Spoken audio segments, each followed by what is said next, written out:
É, pessoal, a gente pode sim estar perto de uma terceira guerra mundial. Olha só, o Hezbollah atacou Israel com foguetes e autoridades falam de uma ofensiva iminente do Irã. Inclusive, tropas dos Estados Unidos são enviados para o Oriente Médio para apoiar Israel. Esse conflito está se intensificando, a coisa tá ficando feia. Inclusive, eu tenho um vídeo aqui do ataque, de um dos ataques, né? Eu não posso mostrar muitas imagens, pessoal, você sabe como que é, mas eu vou mostrar aqui um vídeo, ó.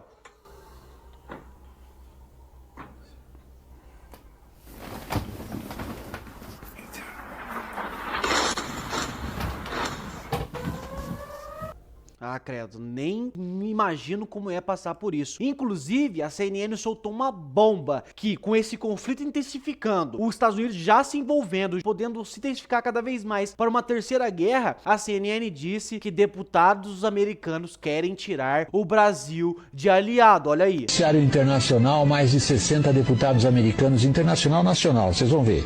Esses 60 deputados assinaram uma carta pedindo à Casa Branca, ou seja, ao presidente americano, que tire o Brasil na lista onde ele está, que é de fazer parte dos aliados militares preferenciais dos Estados Unidos, a maior potência militar do planeta. E é claro, pessoal, é claro que querem tirar o Brasil de aliados, porque vocês sabem, esses dias a imagem que circulou, não só o Brasil, mas também todo o mundo, é a imagem do nosso querido vice-presidente Geraldo Alckmin, ao lado dos líderes terroristas que hoje estão atacando Israel, né, que querem intensificar os ataques aos Estados Unidos, querem interferir nas eleições dos Estados Unidos. Olha aqui, ó, o vice-líder do Hezbollah, que tá fazendo esses ataques, está aqui, ó, olha só, olha aqui, ó, bem no meio, entre dois terroristas, e quem tá lá do ladinho dele? Vice-presidente do Brasil, o Geraldo Alckmin. Então não é nenhum tipo de exagero querer falar que os Estados Unidos está sim procurando tirar o Brasil da lista de aliados. Vamos voltar aqui pra matéria, pessoal, pra gente entender como tá esse conflito. Olha só,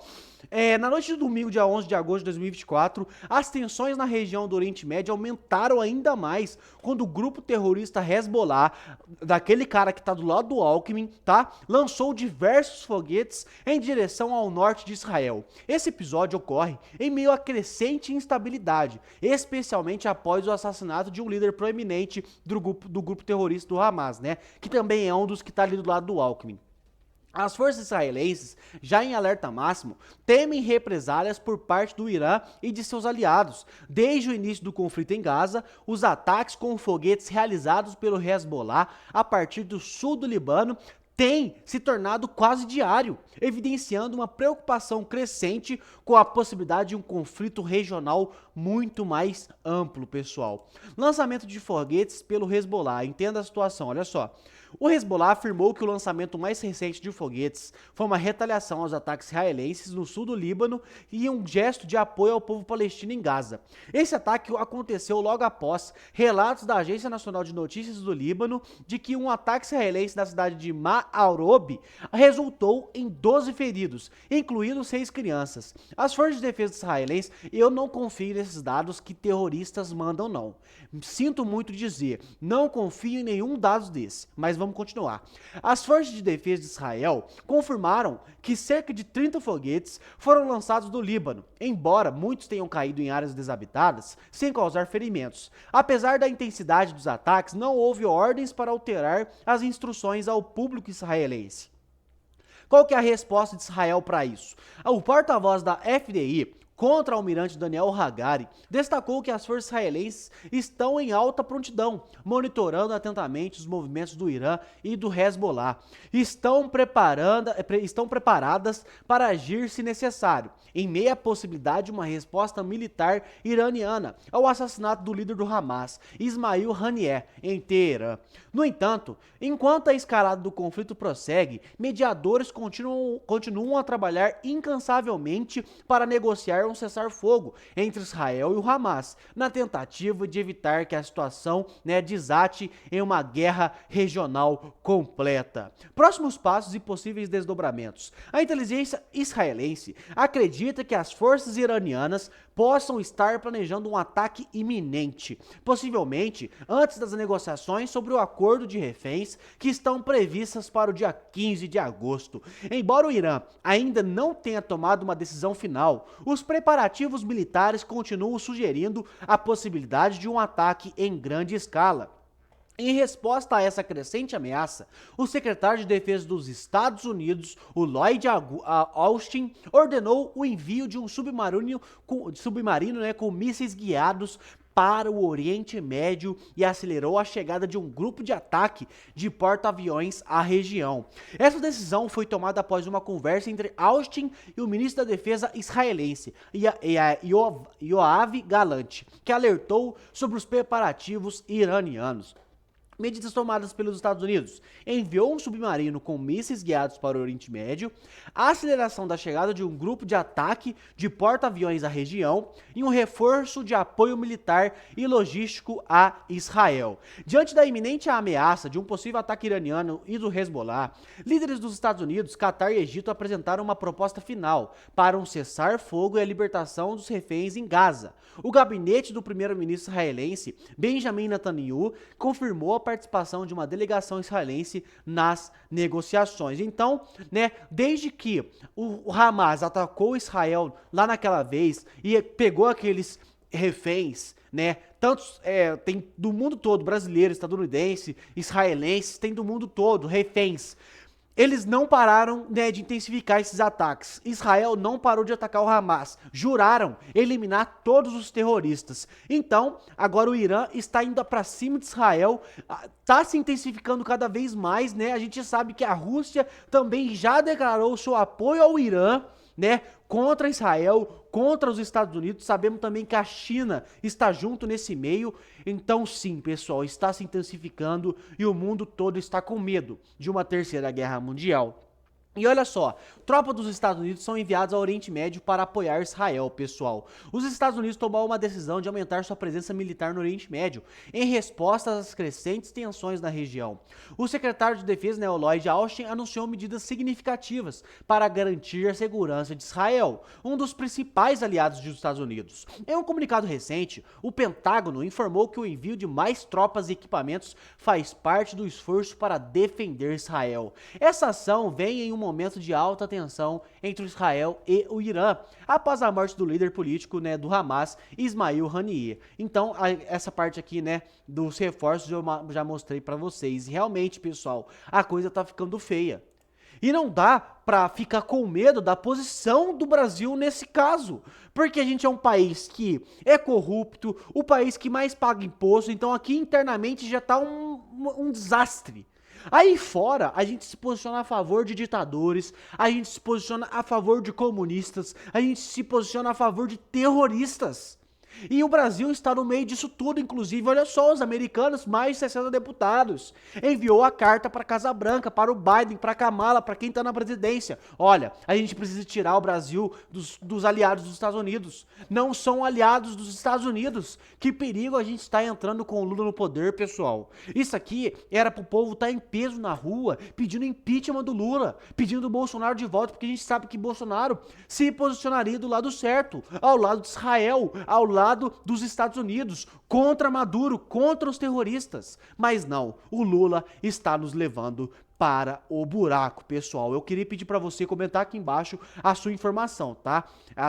O seu posicionamento, o que você acha sobre isso, é importante demais. E pessoal, voltando um pouco aqui para o Brasil, para as informações aqui do Brasil, olha só, o ex-presidente do STF diz que não teve golpe no dia 8 de janeiro, indo contra os ministros de hoje, olha aí. Problemas da política que não são resolvidos na política, e aí as pessoas vão para o Supremo Tribunal, pedindo que o Supremo Tribunal tome uma decisão que, em alguns casos, e muitos deles, são decisões exclusivamente da competência da área política. Antes, quando eu estava lá no Supremo, nós rejeitávamos esse tipo de pedido, dizendo que aquilo é matéria interna corpus. Porque, veja, uma coisa é ter uma lei e essa lei ser contrária à Constituição. Alguém entra com ação pedindo a inconstitucionalidade. O que teria que fazer? É constitucional ou é inconstitucional? Se for inconstitucional, acabou. Agora, não fica por aí. O tribunal começou a usar umas técnicas de dizer, não, ela é inconstitucional, mas nós vamos fazer uma interpretação conforme a Constituição. E essa frase, interpretação conforme a Constituição, nada mais é do que a elaboração de uma nova norma.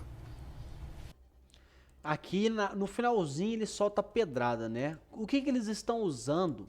Qual é o argumento que os ministros do Supremo Tribunal Federal usam hoje para tomar essas decisões? Olha, essa decisão é inconstitucional, vai contra a Constituição brasileira. Mas eu, excelentíssimo Alexandre de Moraes, por exemplo, vou interpretar a lei de outra forma. E acabou. Ele é um ministro do Supremo, ele que interpreta a lei, ele toma a decisão baseada na sua interpretação. É uma nova norma, uma nova lei. Então vão contra a Constituição de qualquer forma. Então o ex-presidente do STF diz aqui, quando eu estava lá no Supremo, esse tipo de questão como, né, o 8 de janeiro, a gente nem pegava. Não é competência do Supremo. A gente rejeitava os pedidos, não pode.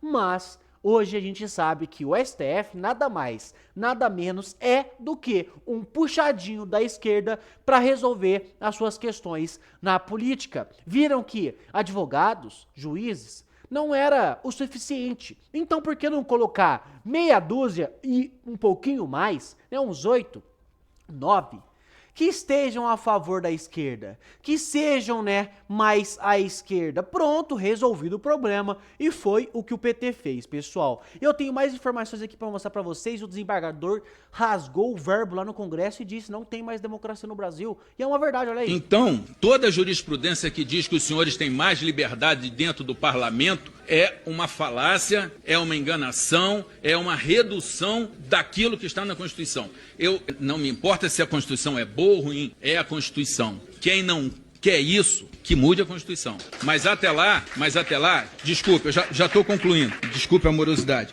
Eu tenho um profundo respeito pelos senhores, eu realmente gostaria que os senhores pudessem ter a liberdade, a mais absoluta, ainda que o custo seja algumas besteiras, algumas coisas ruins, mas que os senhores têm que ter a liberdade de falar pelos eleitores dos senhores. Sem isso, com o juiz calando a boca de vocês, o que é absolutamente errado, não existe democracia nesse país. Só isso que eu queria falar por enquanto.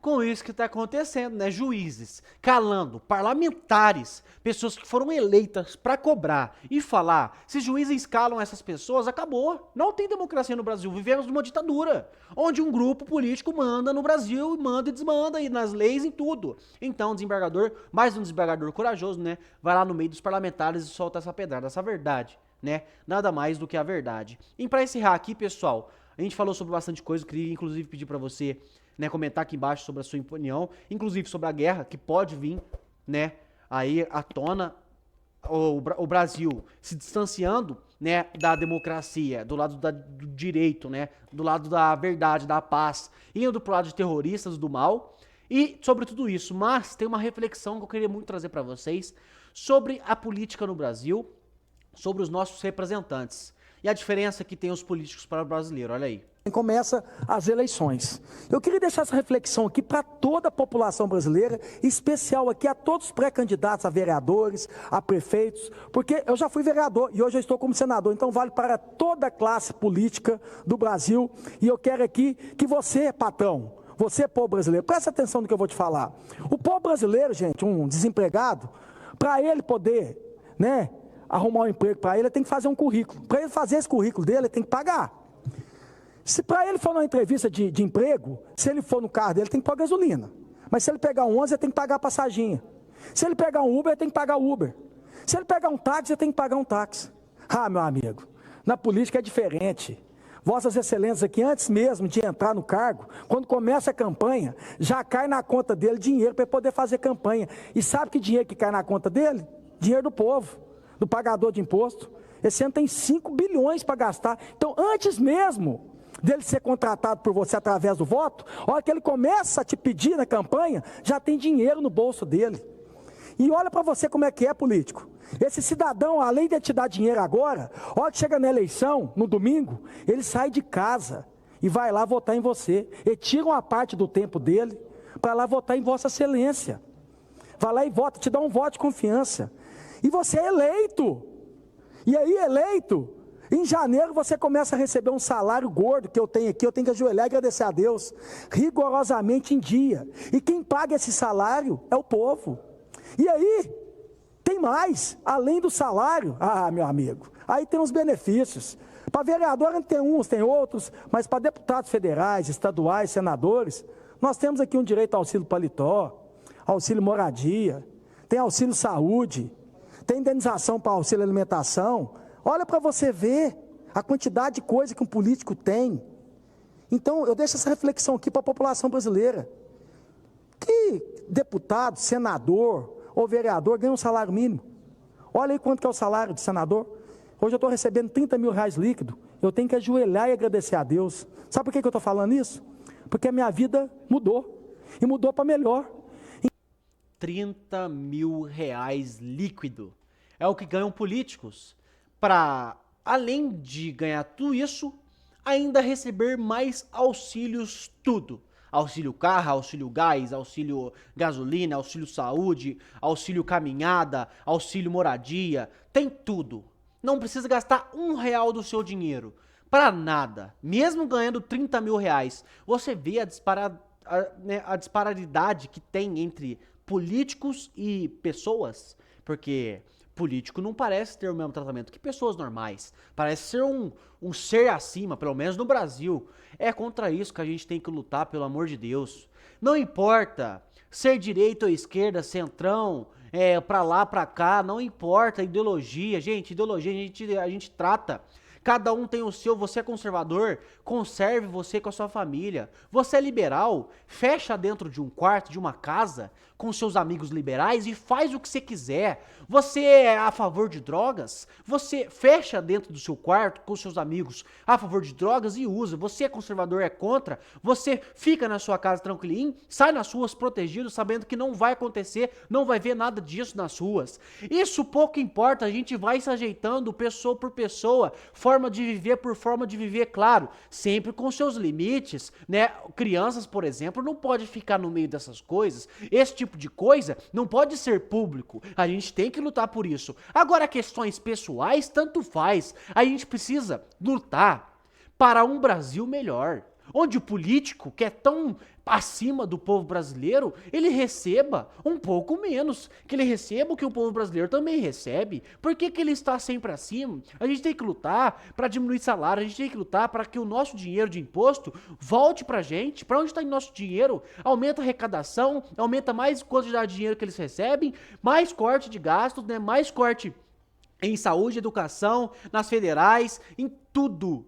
Mas mesmo assim a gente não sabe pra onde está indo o dinheiro. Então é por isso que a gente tem que lutar. A gente tá muito separado. Não, eu vou lutar contra o petista, eu vou lutar contra o cara que é isentão, o isentão vai contra o cara da direita, o esquerdista vai bater no da direita. A gente tem que parar com isso. A gente precisa lutar pelo nosso Brasil.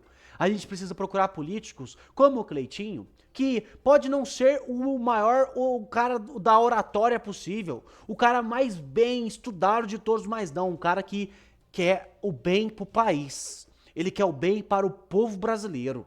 Imagina você ganhando aí 30 mil reais líquido, você estaria, eu imagino, né, com os melhores sonhos na cabeça. Eu sonharia em ter um salário desse, meus amigos. Então, a diferença entre político e pessoa normal, que é o que acontece hoje, nós não somos a mesma coisa, tá? Eles são acima. Está demais, está diferente, não pode acontecer. Então, esse é meu apelo que eu venho trazer aqui no finalzinho do vídeo, nessa reflexão que o Cleitinho postou e me pegou bastante. Eu comecei a refletir e realmente tem que parar de briga, parar de polarização, parar de atacar. Amigo, se o teu companheiro aí do lado, ele quer usar alguma coisa, ele quer fazer alguma coisa entre quatro paredes, não importa pra você.